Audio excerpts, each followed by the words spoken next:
시편 전체의 주제는 복 있는 사람입니다.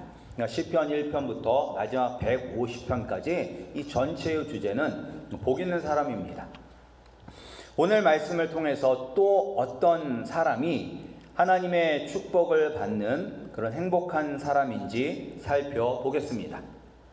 근데 복 있는 사람은 어떤 사람이냐? 이 시편 전체적으로 복 있는 사람은 의인이 바로 복 있는 사람입니다. 그래서 의인은 의로운 사람을 의미합니다. 근데 이제 의롭다는 것이 누구 앞에서 의로우냐가 중요한데, 여기서 의인은 하나님 아버지 앞에서 의로운 사람이 축복을 받는 사람입니다. 그리고 이 의로운 사람이 받는 축복은 이 세상의 부귀 영화는 아닙니다.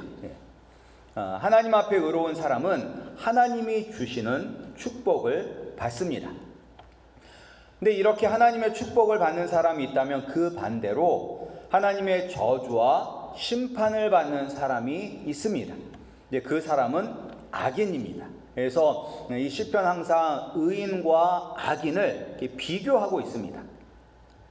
오늘 본문 1절에 보면 이제 포악한 사람이 나오는데, 이 포악한 사람이 바로 악한 사람입니다. 우리가 하나님의 축복을 받는 의인이 아니라 이 악한 사람이 된다면 어떤 저주를 받을까요? 5절에 보면 잘 나와 있습니다. 우리 5절 말씀을 한번 함께 보겠습니다. 우리 5절 말씀입니다. 시작. 그런즉 하나님이 영원히 너를 멸하시며 너를 붙잡아 내 장막에서 뽑아내며 살아있는 땅에서 내 뿌리를 빼시리로다. 아멘. 하나님은 반드시 악한 사람을 벌하십니다. 어떻게 벌하시냐면, 오늘 우리가 읽은 성경에는 이제 내 장막에서 뽑아내며 라고 이제 기록이 되었지만, 이것을 영어와 원문으로 보면 찢어버린다라는 그런 표현이 들어가요. 찢어버린다. 내 장막에서 찢어버린다. 그러니까 이 장막은 우리들이 살아가는 삶의 터전을 의미합니다. 하나님께서 이 악한 사람들을 어떻게 멸하시냐면, 악한 사람들의 삶의 터전을 그냥 갈기갈기 찢어버리신다는 것입니다. 그리고 또한 살고 있는 곳에서 이제 뿌리채 뽑아서 완전히 멸해버리신다라고 하나님은 이야기하고 있습니다. 이제 이렇게 악한 사람들이 하나님의 저주를 받는다면, 이제 하나님 앞에 의로운 사람들은 하나님께 축복을 받을 텐데, 그 축복은 어떤 축복이냐면 8절 말씀에 나와 있습니다. 우리 8절 말씀을 함께 한번 읽어보겠습니다. 시작. 그러나 나는 하나님의 집에 있는 푸른 감람나무 같으며 하나님의 인자하심을 영원히 의지하리로다. 아멘. 그래서 의인은 어떠한 축복을 받냐면 푸른 감람나무처럼 번성하는 축복을 받습니다. 근데 여기서 감람나무는 이제 올리브 트리를 이야기합니다. 근데 이제 이 올리브 트리가 수백 년을 사는 나무라고 합니다. 이제 저도 몰랐는데 이번에 알았는데 수백 년을 살 수가 있대요. 근데 이제 올리브 나무는 아주 이제 그 유익한 것만 하죠. 열매도 내고 또 열매를 통해서 올리브 기름도 짤 수 있고, 여러모로 쓸모가 있는 이 나무가 하나님 아버지 앞에서 아주 싱싱하고 건강한 나무처럼 살아가는 것처럼 하나님 아버지 앞에 의로운 사람들도 이런 축복을 받는다는 것입니다. 근데 우리 성도님들 혹시 꽃이나 화초, 나무 이런 식물들을 잘 키우십니까? 그러니까 우리 안에도 이런 그 뭐 식물이나 꽃이라든지 뭐 나무 같은 거를 되게 잘 키우시는 분들이 있어요. 그런데 저는 잘 못해요. 그래서 어떤 식물들이, 어떤 꽃들이 가장 불쌍하느냐? 저희 집에 오는 식물들이 세상에서 가장 불쌍한 식물들입니다. 왜냐하면 오는 족족 다 죽어나가요. 어떤 분이 이거는 키우기 너무 쉬운 거라고, 손도 안 간다고, 한 달에 한 번씩 물만 주면 된다고 했는데도 죽었어요. 그런데 이제 왜 이렇게 우리 집에만 오면 얘네들이 죽어나갈까라고 생각을 했더니 제가 관심이 없기 때문이에요. 관심이 없어요. 그러니까 물을 한 달에 한 번 주어야 하는데 생각나면 주니까 이게 2달도 되고 3달도 되고, 네. 그리고 이제 뭐 흙도 갈아주고 그래야 되는데 뭐 1년이 돼도 2년이 돼도 흙도 안 갈아주고 하니까 얘가 다 죽는 거예요. 이제 만약 오늘 본문에 나온 감람나무가 저희 집에 심겨졌다면 어떤 감람나무가 될까요? 말라 죽는 감람나무가 될 것입니다. 근데 지금 이 감람나무가 어디에 있는 나무예요? 하나님 집에 있는 나무입니다. 우리 하나님 아버지께서 날마다 물 주시고 잡초 뽑아 주시고 병충해 제거해 주시고 거름 주시면서 관리를 해 주시기 때문에 이렇게 푸른 감람나무가 될 수가 있는 것입니다. 그래서 우리 이 화초나 이런 거 잘 키우시는 분들이 다 공통적으로 하는 게 뭐냐면 사랑해야 된다. 사랑을 주어야 한다라고 말씀을 하세요. 그래서 막 물을 줄 때마다 그냥 주는 것이 아니라 아이고 이쁘게 잘 커야 된다. 사랑한다. 이렇게 이제 말들을 하신대요. 그런데 하나님이 곧 사랑이시기 때문에 하나님 집에 심겨져 있는 감람나무는 하나님의 사랑을 받고 있기 때문에 싱싱하고 건강하게 자랄 수가 있는 것입니다. 우리 아름다운 교회 성도님들은 갈기갈기 찢겨지고 뿌리채 뽑혀지는 악인입니까? 아니면 하나님의 집에 심겨진 푸른 감람나무와 같은 의인이십니까? 우리 한번 옆 사람 보시면서 우리 함께 축복하겠습니다. 뭐라고 축복하시냐면 하나님 집에 있는 푸른 감람나무와 같은 인생 되시기 바랍니다 라고 한번 우리 옆에 계신 분들, 앞뒤에 계신 분들께 한번 이렇게 축복하겠습니다. 하나님 집에 있는 푸른 감람나무와 같은 인생 되시기 바랍니다. 아멘. 정말 우리 성도님들 모두가 다 하나님 집에 있는 푸른 감람나무처럼 풍성하게 열매 맺고 자라는 그러한 축복을 받으시기를 소원합니다. 여기서 이제 우리가 또 이제 이렇게 의인이 이런 축복을 받는다면 악한 사람들은 왜 하나님의 저주를 받는지를 알아야 합니다. 악한 사람은 어떤 사람이냐? 악한 사람은 자신을 의지하는 사람입니다. 의인은 누구를 의지해요? 의인은 하나님을 의지하고 악한 사람은 자기 자신을 의지합니다. 그리고 자기 자신만이 드러나고 자기 자신만이 인정받고 자기 자신만이 높임받기를 원하는 사람이 바로 악한 사람입니다. 어떻게 하면 자신이 인정받고 높아질 수가 있을까요? 하나님을 의지하지 않는 사람이 어떻게 하면 자기 자신이 인정받고 높아질 수가 있을까요? 그 방법은 나보다 높은 사람을, 높이 있는 사람을 잡아 끌어내리고 올라가야 돼요. 그게 세상에서 이야기하는 생존의 법칙이죠. 다른 사람을 밟고 올라가야 돼요. 하나님을 알지 못하는 사람들. 근데 다른 사람을 밟고 올라가려면 필연적으로 악을 행해야 됩니다. 그래서 오늘 본문에서 말하는 이 악한 것은 꼭 뭐 사람을 때리고 강제로 힘으로 뭐 재물을 빼앗고 사람을 죽이는 죄뿐만 아니라 도덕적으로 잘못하는 것, 그리고 뭐 예의가 없는 것, 이런 것들 모두가 다 하나님 아버지 앞에서는 심각한 악이 되는 것입니다. 그 중에서 특별히 오늘 본문에는 무엇에 대해서 더 많이 이야기를 하고 있냐면 말에 대해서 이야기하고 있습니다. 그래서 약한 사람들이 어떻게 다른 사람들을 낮추고 자기는 높아지려고 애를 쓰냐면 4절에 나와 있습니다. 우리 4절 말씀 함께 읽겠습니다. 시작. 간사한 혀여 너는 남을 해치는 모든 말을 좋아하는 도다. 하나님을 의지하지 아니하고 자기 자신을 의지하는 악한 사람은 어떤 사람이냐? 다른 사람을 해치는 말, 다른 사람을 해코지하는 말을 하는 사람이에요. 그래서 우리가 이제 주변에서도 농담을 할 때 꼭 사람을 병신 만들면서 웃기는 사람들이 있잖아요. 그게 제일 안 좋은 거잖아요. 어떤 사람들 막 뭐 험담해 가면서 막 사람들 웃기게 하는 게 그게 바로 어떻게 보면 간사한 혀를 가지고 남을 해치는 말을 좋아하는 사람인 거예요. 그런데 이제 오늘 이 본문 시편 52편이 어떤 한 가지 역사적 사건의 배경을 두고 있습니다.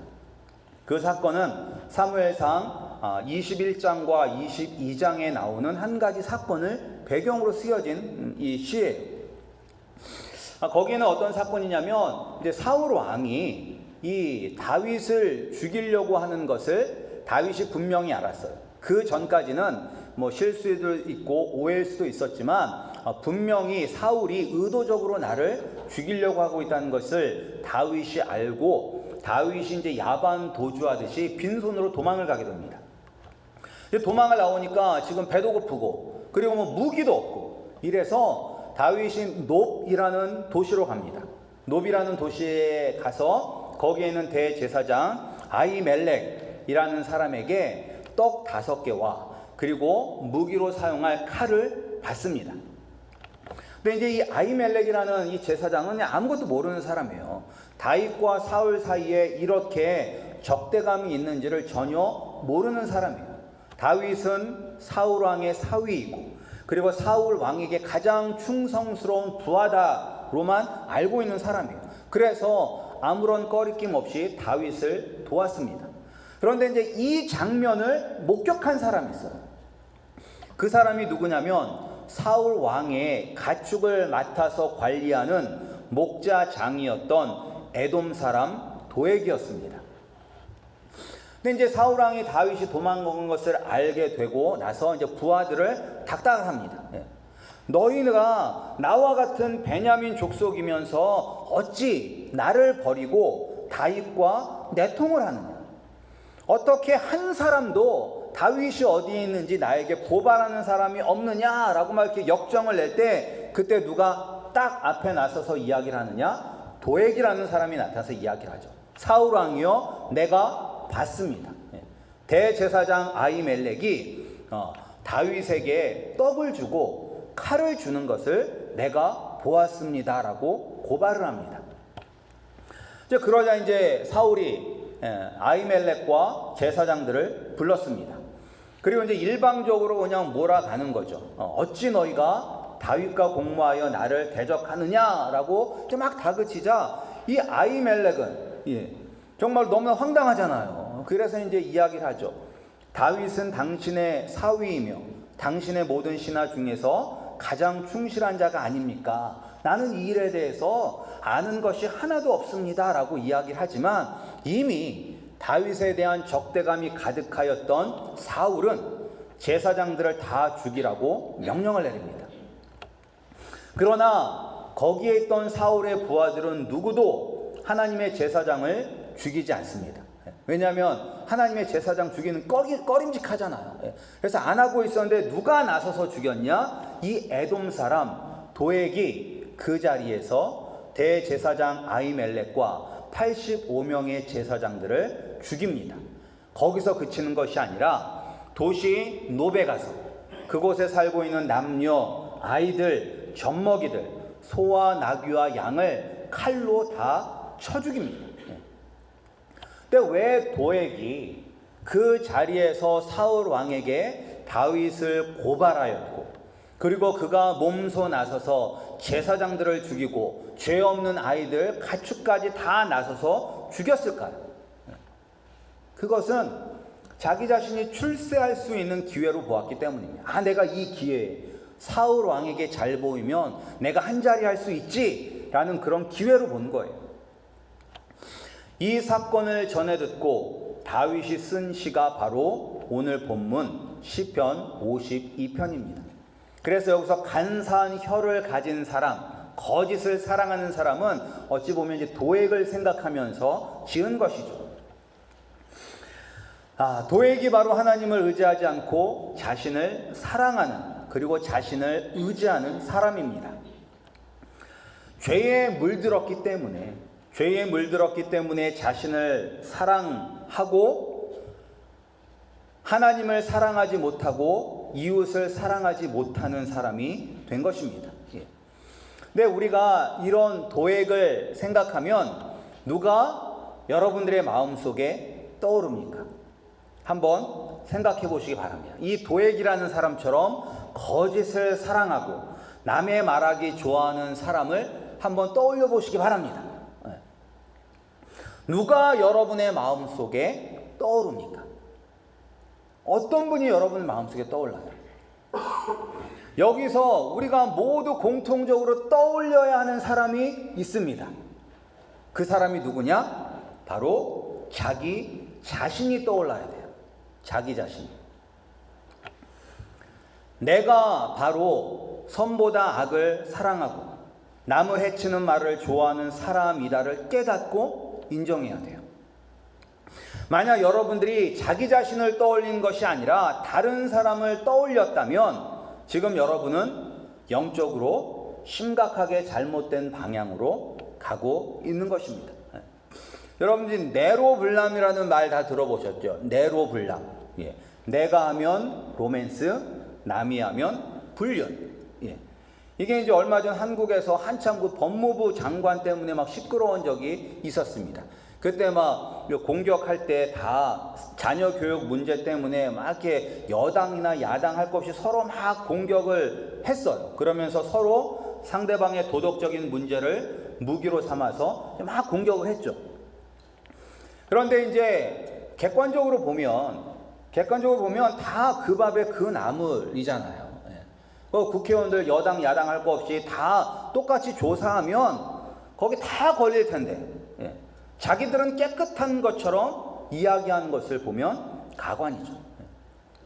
근데 우리도 마찬가지일 때가 많아요.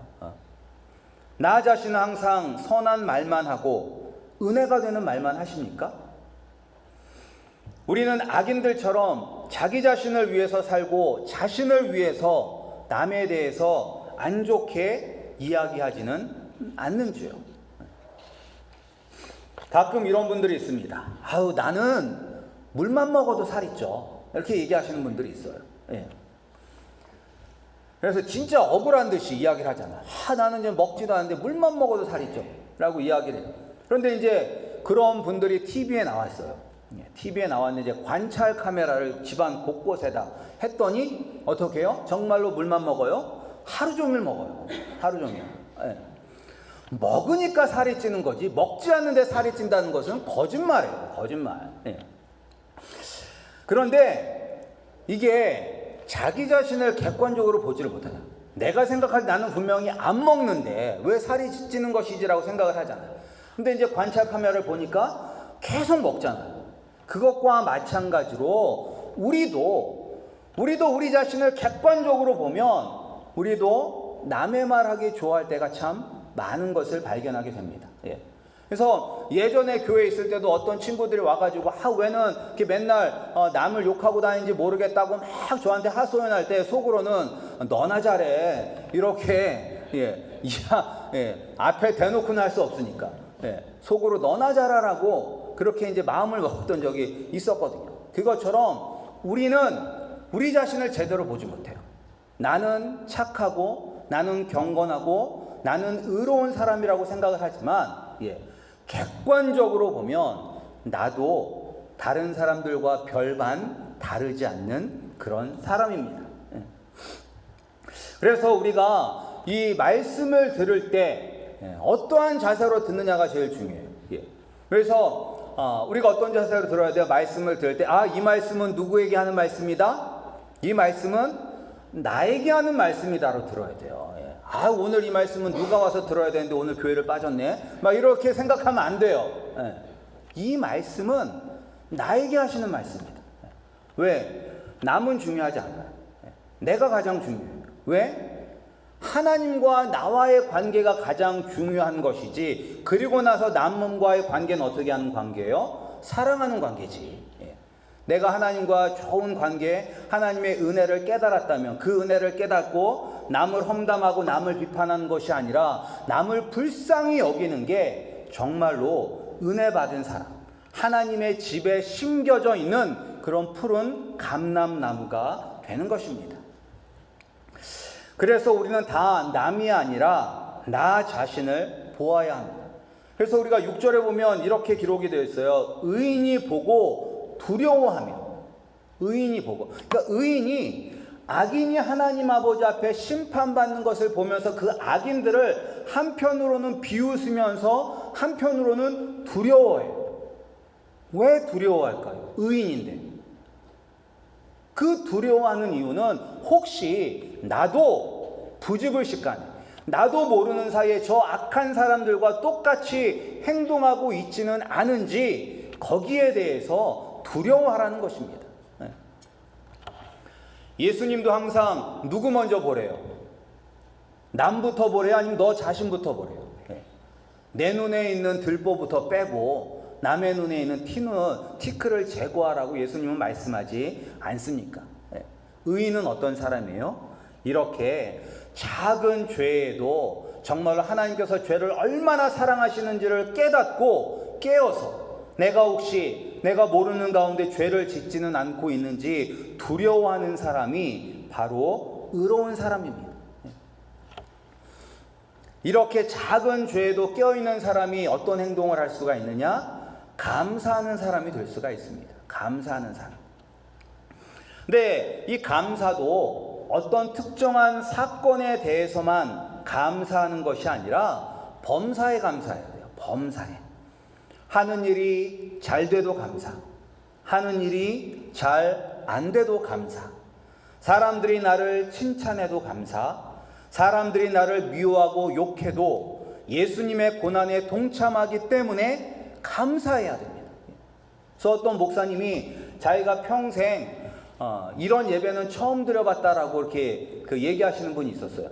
어떤 예배였냐면 폐업 예배예요. 폐업 예배. 근데 그 폐업 예배가 무슨 폐업이냐면 망해서 드리는 예배예요. 망해서 드리는 예배. 그러니까 보통 우리가 개업 예배는 많이 드리잖아요. 비즈니스를 맨 처음에 시작할 때 가서 하나님의 축복이 임하기를 위해서 우리가 예배는 드리지만 망한 가게 가가지고는 예배를 드리진 않잖아요. 그런데 그분은 망한 것도 감사라고 하면서 목사님을 초청해서 예배를 드렸어요. 그래서 그 목사님도 내가 이런 예배는 처음 드려본다라고 그렇게 말씀을 하시더라고요. 정말로 우리가 이 감사는 잘 돼도 감사, 안 돼도 감사해야 되는 것입니다. 그래서 어제도 감사해야 되고 오늘도 감사해야 되고 내일도 감사해야 되는 것입니다. 모든 일에 감사가 넘치는 우리 아름다운 교회 성도님들이 되시기를 주님의 이름으로 축복합니다. 그리고 또 의인은 어떤 사람이냐면 의인은 주의 성도 앞에서 주님을 사랑해야 됩니다.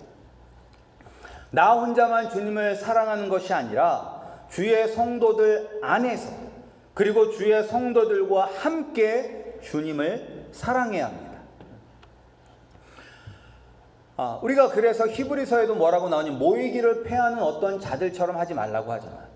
하나님은 우리가 이제 개인적으로 나의 신앙을 지키기 위해서 개인의 경건의 시간도 중요하지만 하나님은 예수님이 이 땅에 교회를 주셨거든요. 교회는 믿는 자들이 함께 모여서 예배하는 것이 바로 교회 공동체입니다.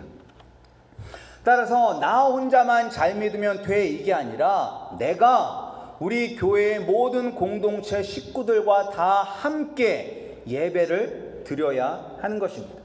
그래서 우리가 다윗 이 시편을 보면 다윗이 쓴 시들을 보면 다윗이 하나님 아버지 앞에 원망하기도 하고 불평하기도 하고 자기의 괴로움을 한탄하기도 합니다. 그런데 항상 마지막에는 어떻게 이제 마무리가 되냐면 그럼에도 불구하고 하나님을 의지하고 하나님께서 자신을 지켜주시고 도와줄 것에 대한 소망을 품습니다. 그러면서 거기 한 가지 더 붙이죠. 이런 은혜가 이스라엘 백성들에게 다 임하기를 원합니다. 그것처럼 우리도 주의 백성들과 함께 주님을 찬양하고 예배해야 됩니다. 우리 아름다운 교회 성도님들이 정말로 나만 아버지 앞에 온전히 서는 것이 아니라 나뿐만 아니라 우리 모든 믿음의 공동체 식구들이 다 하나님 아버지 앞에서 온전히 서서 함께 하나님이 기뻐하시는 예배를 드리기를 소원하는 우리 아름다운 교회 성도님들이 되시기를 주님의 이름으로 축복합니다. 그래서 그러한 의로운 의인이 되시어서 하나님 집에 있는 푸른 감람나무처럼 풍성한 축복 받으시기를 주님의 이름으로 축복합니다. 이 시간 우리